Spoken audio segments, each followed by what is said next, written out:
د کهانۍ په شروعات کې موږ ته یو ماشوم وښودلی شي چې دا مکمل ابنورمالي او د پلار چې و هغه یو سپیس ساینټسټ و. هغه به هر وخت ایلین سره کانټیکټ کو خو د هغه سړي نه به هغه ته هېڅ جواب نه راتلو. خو یو شپه دی لګیا او ایلین سره کانټیکټ کو خو چې دی څنګه پاسېد نو د هغه سړي ته جواب ریسیو شو. دی په دې باندې ډېر زیات خوشحاله شي او دی دا انفارمیشن خپل کولیګ سره شیر کړي او ورته ووایي چې ما یو داسې ماشین تیار کړی چې د هغې په ذریعه موږ ایلین سره کانټیکټ کولی شو. نو په دې خبره باندې د ټول کولیګز د پاره وخاندي او ورته ووایي چې دا یو امپاسبل کار دی، ته هسې مذاق کوې. دی ډېر زیات مایوسه شي او واپس کور ته روان وي او د سره خپله ښځه وي او د ده دا ښځه پریګننټ وي. دوی دواړه روان وي او اچانک د دوی د ګاډي لایټونه بلینکینګ شروع کړي او ریډیو هم خرابه شي. دوی حیران وي چې دا څنګه چل دی او دوی اچانک وویني چې د اسمان نه څه شی راکوز شو. ساینټسټ د هغې د کتو لپاره ګاډي نه بهر روځي او دقه دوران دنه ګاډی ګډوډ شي او هغه په ده باندې واوړي او دا ګاډی په تباه شي خو دې ګاډي کې د دا ښځه بچ شي. بیا موږ ته ډېر وخت بعد وښودلی شي چې اوس د دې ښځې ماشوم شوی و خو د اکسیډنټ په وجې د دې دا ماشوم ابنورمل و، یعنې دی به غټ شي خو د دماغ به د ماشومانو غونته کې وي. بیا ډېر وخت تېر شي او دا ماشوم اوس غټ شوی او زلمی شوی و خو دی اوس هم د وړو ماشومانو سره به یې لوبې کولې او هغې سره به ګرځېدو او هغې سره یو ځای په کلاس کې هم و. د دې ټیچرانو به دی ډېر زیات تنګو او ورته ویل به یې چې ته غټ سړی شوې خو اوس هم د ماشومانو سره په کلاس کې ناسته یې او دی به په کلاس کې نه پرېښودو. ورځ دی روان و او د ده مخې له ګونډګان رال او هغې ده ته وایي چې د ځای نه وځه خو دی ورته انکار وکړي او ګونډګان ده پسې راکوز شي چې د هغې د وجې دی ګونډګان سره لړایي وکړي او د هغه ځای نه وتښتي. چې کله دی کور ته راشي نو د ده مور لګیا وي او صفایي کوي او دغه دوران دی یو کمپیوټر وویني. دا کمپیوټر اصل کې د ده پلار و. دی مور خوا ته راشي او ورته ووایي چې زه کمپیوټر زده کول غواړم خو ټیچران ما بالکل د کمپیوټر په کلاس کې نه پرېږدي چې د هغې د وجې ما اوسه پورې کمپیوټر زده نه کوم. بیا یو شپه د هغه ګونډه په کور کې پارټي وه چې پای کې یو جینۍ هم راغلی وه او د هغه جینۍ نوم و نیشه او دقه دوران هغه هلک هم دغلته راشي. دوی به اصل کې دلته د خوراک دپاره راتلل. څه هلکان به د میز د لاندې پټ شوي او نورو هلکان به هغې له خوراک ورکوم. دوی څه خوراک ختم شي او دوی ماشوم ته وایي چې نور خوراک راکړه او دقه دوران هغه جینۍ هم راشي. روحت ته پته نه وي او دی هغه نیشه له خپه وخوځوي خو چې نیشه څنګه سر راننه باسي نو روحت ویرېږي او د هغه ځای نه منډې کړي او د نیشه له پاسه یو چکنۍ ډبې راپرېوځي او د هغې ټول ویښته خراب شي. چې کله سبا شي نو نیشه یو هیر ډریسر خوا یې راغلی وي او هلته خپل ویښته صفا کوي او هلته روحت وویني چې نیشه راغلې ده نو هغه هلته یو سوري لیټر ولیکي او هغه دې پر سیټ باندې د چنګم په ذریعه باندې لګوي او دقه دوران هغه ګونډه راشي. نیشه هغه ګونډه ته ووایي چې بېکار د ده د لاسه زما ټول ویښته خراب شوي وو او ده له اوس پنشمنټ ورکړه او دی ووهه او هغه ګونډګان روحت راګیر کړي او هغه په بایک باندې وهل شروع کړي او هغه څه چې کوم سکوټي وي نو په هغې باندې هم وله موټرسایکل راوخیږي او هغه سکوټي هم وله مات کړي. دغه دوران د روحت مور هم دغلته راشي او هغه سوري لیټر راولي او هغه سیده لاړ شي نیشه پسې او ورته ووایي چې روحت خو یو ابنورمل ماشوم دی، تاسو هغه سره دونه غټ زیاتې ولې وکړو. نیشه ته اصل کې پته نه وه چې دی ابنورمل دی او دا پر خپل حرکت ډېر زیاته خفه شي. په سبا باندې نیشه روحت پسې سکول ته راشي او هلته هغه وویني چې روحت سره ټیچران بالکل صحیح رویې سره خبرې نه کوي او د کلاس نه یې وباسي او روحت اکثر اوقات ځان نه یوازې خفه ناست دی. روحت چې کله کور ته راشي نو هغه وویني چې د هغه د کور مخې ته یو نوی سایکل ولاړ دی او دا له نیشه راوستی ځکه چې نیشه د لاسه د دا هغه سکوټي مات شوی او دې سایکل د وجې دوی دواړو روغه وشي. نیشه ځان سره روحت کور ته بوځي او هلته روحت وویني چې نیشه دې په کور کې یو کمپیوټر دی نو روحت ورته ووایي چې ما سره یو کمپیوټر دی او پلیز ما ته هغه کمپیوټر باندې چل وښیه او بیا دوی دواړه راشي او هغه پلار هغه کمپیوټر راولي او هغه اون کړي خو د هغې په سکرین باندې څه عجیبه غونته کې انټرفیس و او دوی په هغې نه پوهېدل خو روحت هلته څه بټنې وي او په هغې لګیا شي او هغه بټنې شروع کړي یعنې هغه میسیجونه دی اوس شروع کړي چې هغه سپیس ته روان وي او دا دوی ډېر زیات انجوی کوي خو دوی ته پته نه وي چې دا موږ څه کوو. روحت ټوله شپه په دغه کمپیوټر کې تېره کړي چې د هغې د وجې دی ستړی شوی او اوده و خو څه سپارکینګ وشي او د هغې د وجې دغه روحت راپاڅېږي او دی وویني چې اوس ته ریسیوینګ میسیجونه را روان وي. دی هم د دې سړي نه میسیجونه دوی ته ورکوي او هغه سړي ته هم جوابونه را روان وي خو اچانک ګیر چاپېره بجلي پړکېدل شروع شي او دقه د بجلۍ د پړکېدو د وجې د روحت مور هم راپاڅېږي او هغه وویني چې روحت لګیا دی او هغه کمپیوټر یې کولاو کړی دی. دواړه پسې په منډه لاړه شي او روحت راپاڅېږي او روحت وموښي چې دا کمپیوټر ولې لګولی او دقه دوران په ټول شهر کې بجلي لاړه شي. هغې د وجې دا ټول خلک د کورونو نه بهر راوځي او دا خلک ویني چې د اسمان نه یو سپیس شپ راکوز شو او هغه سیده د د کلي د پاسه اوس روان دی. راټولو خلک د دې په لیدو باندې ډېر زیات حیران وي او دا سپیس شپ څنګه د هغه ځای لاړ شي نو دا بجلی واپس راشي. چې کله سبا شي نو ټول پولیس د هغه سپیس شپ په تلاش کې راوځي او دوی ته هغه ځای خو میلاو شي چې کوم ځای کې دا سپیس شپ راکوز شوی و او دوی د هغه ځای ریسرچ شروع کړي چې د سپیس شپ په مخامخ هلته څه پاتې شوي. دلته کلیواله خو خوشحاله وو چې زموږ کلي کې یو سپیس شپ راکوز شوی دی او ټولو ماشومانو خپل ګیټ اپ چینج کړی وي. نو هغه روحت ته ووایي چې ته خپل ګیټ اپ چینج کړه او راځه بهر، چې په هغې ورته موړ عزت غوسه شي او ورته وایي چې ته بهر نه ځې. دلته نیشه د کور کې څه خلک راغونډ شوي او یو پولیس پکې ووایي چې بیګا کوم سپیس شپ راکوز شوی نو د هغې نه بله ایلین بهر راوتي و، خو یو ایلین چې پاتې شوی دی او هغه نه دی تللی. روحت بهر ناسته وي او ځان سره شپېلې وهي او دک دوران د وینې شاته یو کس راوځي او هغه ته شپېلې وهل شروع کړي چې د هغې باندې روحت ډېر زیات غوسه شي او لاس کو سره منګې هغه را ځمکې ته راوبغي او هغه مات کړي. د سبا روحت راپاڅېږي نو دی ویني چې منګې خو بار روغ پروت دی. دی حیران شي چې منګې څنګه روغ دی او دک دوران نیشه هم دغه ته راشي او دغه ایلین په باره کې ورته خبره وکړي. نو روحت ورته ووایي چې دا منګې ما پرون دلته مات کړی او دا منګې اوس روغ دی، دا دغه ایلین کار کیدی شي او راځه چې د هغې پیدا کولو لپاره وځو او دوی دواړه د ایلین پیدا کولو لپاره ځنګل ته دواړه دننه لاړ شي او دغه دوران دوی ویني چې شیز پسې سپي ورپسې شوي دي او هغه شیز د دوی د پاسه راودانګي او سپي دوی پسې ورپسې شي. خو د نیشه دا سپي وزغلی او د روحت راپاڅېږي او دوی ویني چې د ونې د شانه یو شیز راووت او دغه شیز اصل کې ایلین و. روحت هغه سپور ډېر زیات زخمي کړی وي. ایلین د روحت د لاس ونیوي او هغې د پاسه خپل لاس راکړي چې د هغې د وجې روحت لاس مکمل ټیک شي.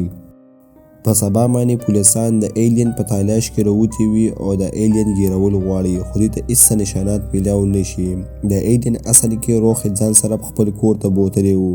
دا اصل کې چې دا ټول ایلین کله د سپیس شپ نه راکوز شو او دوی پر ځمکه باندې ریسرچ کوو نو دغه دوران دوی پسې حاتیان راغلل چې د هغې د وجې دا ټول ایلین وختل خو دکه یو ایلین چې لاندې پاتې شو او دا جهاز ته واپس لاړی او دا ایلین اوس پټ روحت کور ته راوستی و او دې په باره کې روحت مور ته هم پته نه وه او دغه دوران دوی ته پته ولګي چې د دې ایلین خوراک د نور رڼا دی. خو دغه دوران د روحت مور دلته دننه راشي خو دوی د ایلین څه زر واپس پټ کړي او د مور یې واپس د هغه ځای لاړه شي. بیا روحت د ایلین خپلو ټولو ملګرو سره انټروډیوس کړي او دغه دوران د ایلین دې ته یو عجیبه غونډه کې جادو وښیي چې دی یو بال والوځي او هغه سیده بوځي او هلته یو پولیس ولاړ چې د بال په ذریعه باندې دی دا پولیس څنګه او دا بال پې د بره ته راوغورځوي چې د هغې د وجې د ماشومانو زیات خوشحاله شي او د ایلین جادو نوم ورکړي. دلته دا ګونډه د نیشه د پلان د هغې رشته وغواړي او هغه ورته ښه وکړي. نیشه ته چې کله پته ولګي نو هغه د ګونډه پسې راشي او دغه دوران روحت د نیشه ویني چې په هغې باندې روحت ډېر زیات خفه شي او کور ته لاړ شي.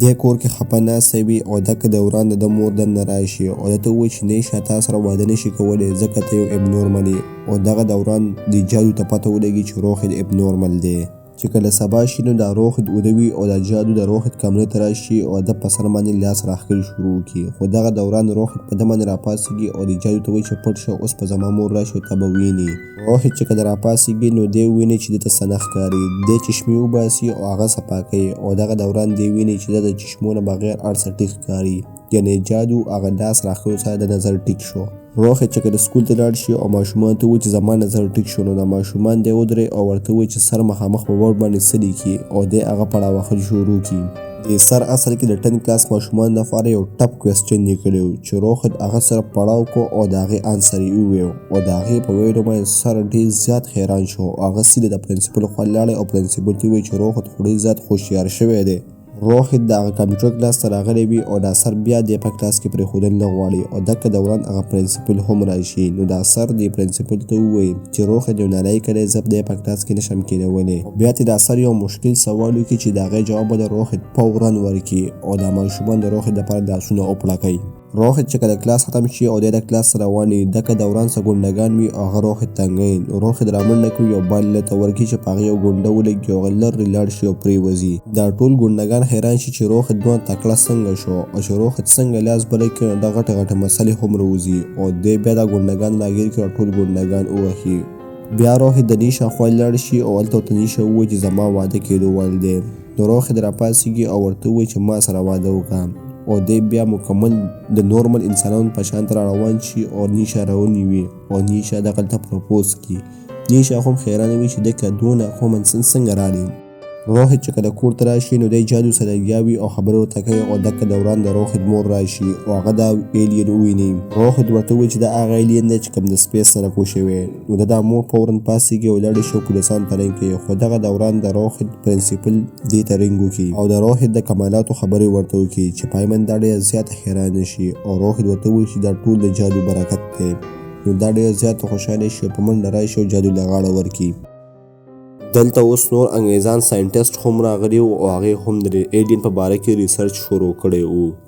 بیا موږ ته روحت وښودلی شي چې هغه اوس یو کلاسیکل ډرس اچولی وي او هغه د ماشومان څخه بالکل خبره نه کوي او ماشومان ته ووایي چې زما عمر ستاسو سره لوبو اوس نه دی. دا ماشومان سیده د نیشه خوا لاړ شي او نیشه ته ووایي چې روحت خو کلب ته روان دی او موږ سره اوس خبرې بالکل نه کوي. روحت کلب ته راشي او دلته د په یو ډانس کمپټیشن کې حصه اخیستی چې هلته نیشه راشي او نیشه ورته ووایي چې ډانس مه کوه ته نشي کولی. خو روحت بیا هم سټیج ته لاړ شي او هلته په سټیج باندې ډانس شروع کړي، خو چې کله دې ډانس سټارټ کړي نو ټولو خلک روحت پسې په خندا شي. نیشه بیا هم د هغه ځای نه ځان سره بوځي خو روحت لاړ نه شي او دې ډانس شروع کړي او ډېر د کمال ډانس دغلته وکړي چې په هغې باندې دا ټول خلک روحت ته ډېر زیات حیران شي او نیشه هم نه پوهېږي چې دې دونه طاقت څنګه رالی. دغه دوران دغه کلب ته دا ګونډګان هم راغلي وي چې هغوی دا روحت ویني او هغوی هم ډېر حیران شي. روحت ورته اشاره وکړي او ځان خوا دې وغواړي او د هغې نه باسکټبال والي او هغه ته باسکټبال یو چیلنج ورکړي او ورته ووایي که تا میچ وکړ نو نیشه نه ستا.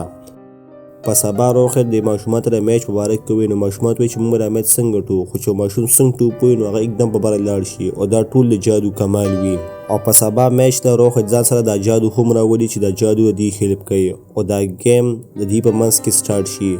روحت په لومړني ځل دا بال د دې نه وتښتي او سیده لاړ شي په دې بال باندې ګول وکړي چې نیشه په دې ډېر زیات حیران شي او بیا په دوباره بال والي او دویم ګول هم وکړي او بیا روحت د دې نه په دوباره باندې بیا بال وتښتي او سیده لاړ شي او یو بل ګول وکړي. دا ګونډګان ټول راغونډ شي او سلا وکړي چې دا روحت ته ګیر کوي د ماشومان زمینه اسم بال نشي اخیستلی او بیا هغه شان د دې دا گیم شروع کړي، روحت ته ګیر کړي او بال په نمبر وړي او ګولونه پر ماشومانو باندې کوي. ماشومان نه چې کله بال لاس کې راشي نو هغوی دا بال نشي اوچتولی، یعنې اوچت ټوپونه نشي وهلی. نو دی دغه جادو خواله راشي او دی ویني چې بره وریځې دي او په جادو باندې نور نه لګي ځکه دی خپل جادو نشي استعمالولی. او دغه دوران دریم خواب شروع شي او دغه دوران روحت ویني چې وریځې ورو خورې شوي او په جادو باندې نور رالی او هغې سره په ټولو ماشومانو کې طاقت راشي او دی اوچت جمپونه وهل شروع کړي چې په هغې سره دا ټول خلک حیران شي چې دا ماشومان څنګه اوچت ټوپونه وهي او دا ماشومان لګاتار لګیا شي او ګولونه په نمبر شروع کړي او دا میچ وګټي. روحت د خو دا میچ وګټي خو دا ګونډګانو زړه کې شک وي چې د ماشومان دونه اوچت ټوپونه څنګه وال. دلته روحت راشي د نیشه د پلار خواله چې هغې نه د نیشه لاس وغواړي او هلته ګونډګان د ماشومانو پسې ورپسې شي چې وګوري چې دې سره څه طاقت دی چې دې نه اوچت ټوپونه وال.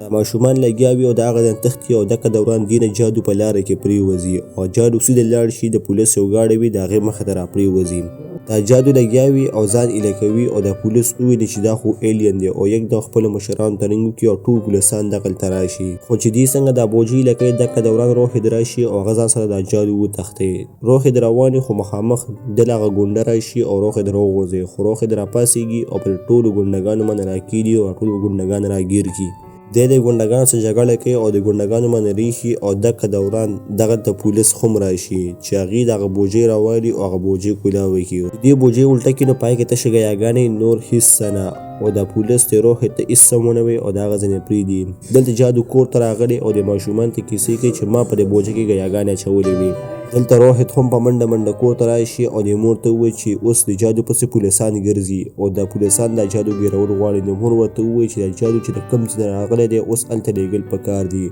او دی په دوباره باندې بیا لاړ شي او په هغه کمپیوټر په ذریعه باندې سپیس ته میسجونه لیږل شروع کړي. خو دغه دوران پولیس راشي او هغه د دې د کور نه ګیر چاپېره تاو شي او کور ولې مکمل ګیر کړي او دغه دوران دې ته د سپیس میسجونه هم ریسیو شي. روحت د ایلین ځان سره والي او د هغه ځای نه تښتېدو کوشش کوي خو د پولیسان بیا هم روحت ګیر کړي او د ایلین ته په زوره باندې واخلي او بیا د پولیسان پر ایلین باندې یو جال راوغورځي او په هغه چال کې بند کړي او بیا یو کانټینر په ذریعه باندې اوچت کړي او یو بل کانټینر کې بند کړي او د هغه ځای نه وړي.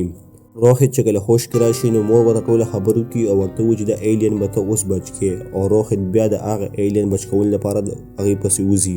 او هغه ځای ته ځان ورسوي چې کوم ځای کې ایلین و او هلته دا ټول کسان پټ په پټه باندې مړه کړي او بیا ورودانګي او د ایلین ځان سره ونیوي او دغه دوران په ټول ښار کې بجلی واپس بند شي او دغه روحت سره موکوي چې هغه د ایلین ځان سره په تیاره کې وتښتي او هغه ځای لاړ شي او د سپیس شپ راکوشي او روحت د ایلین اک سپیس شپ خواله ورسوي. روحت ویني چې د سپیس شپ دروازه کولاو شو او د هغې نور هم بله ایلینز راکوشو. نو روحت اخري غاړه د ایلین له ورکي او هغه د سپیس شپ ته لاړ شي دننه وځي او د سپیس شپ واپس دغه ځای پاسېږي او لاړ شي. د سپیس شپ چې کله پاسېږي او واپس ځي نو دغه دوران روحت محسوس کړي چې د سترګو نظر واپس لاړی، یعنی دی واپس کمزوری شو. ډیر وخت تیر شو او په دې روحت باندې 10 کاله قید ختلی و او نن د روحت د رهایۍ ورځ وه چې د هغه لپاره بلا خلک راغونډ شوي وو او د هغه لپاره کلیپ یې وکړو ځکه چې روحت یو نیک کار کړی و. اوس روحت نیشا سره واده کړی او دوی دواړو روان وو او دغه دوران بیا ګونډګان دې له مخې راشي. نو روحت په غوسه کې بیا هغه بال یو ته ورکړي چې په هغه یو ګونډه ولګي لرې پرېوځي او بال په هوا روان شي او دغه دوران د روحت د سترګو نظر واپس ټیټ شي، یعنی هغه جادو روحت له خپل طاقتونه په دوباره باندې واپس ورکړل او دا موی په دې زمانه ختم شي.